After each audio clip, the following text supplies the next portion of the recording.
आप सुन रहे हैं कपड़िया से SKR म्यूजिक की प्रस्तुति।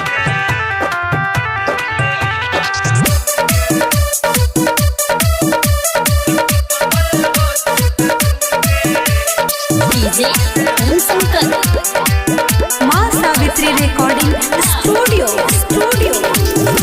धरती पर भले हो जइबे दूर गे, ऊपर में मिले है जरूर गे।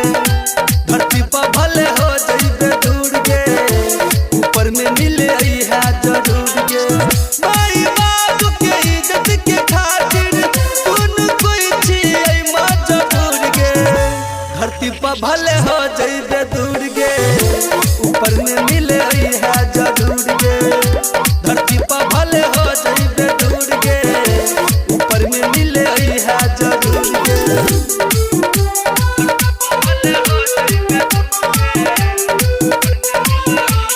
डीजे शंकर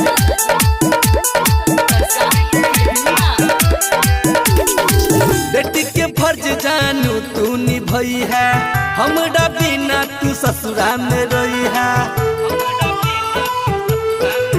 हाँ, बेटी के फर्ज जानू तू निभई है, हमरा बिना तू ससुरा में रही है।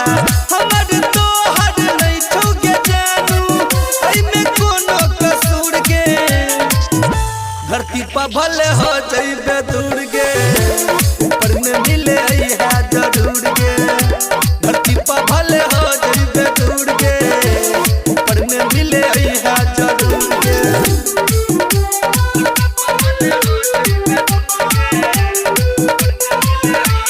डीजे शंकर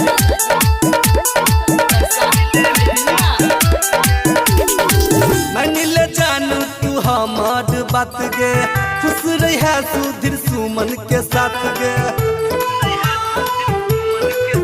हाँ, मान ले जानू तू हमार बात गे, खुश रहा सुधीर सुमन के साथ गे। मुकेश यादव बिछैरो के तोरा कर तो याद भरपूर गे। धरती पर भले हो जइबे दूर गे, ऊपर में मिले है जरूर गे। धरती पर भले हो जइबे दूर गे, ऊपर में मिले है जरूर गे। मान ले जानू तू हमार बात गे, खुश रहा सुधीर सुमन के साथ गे।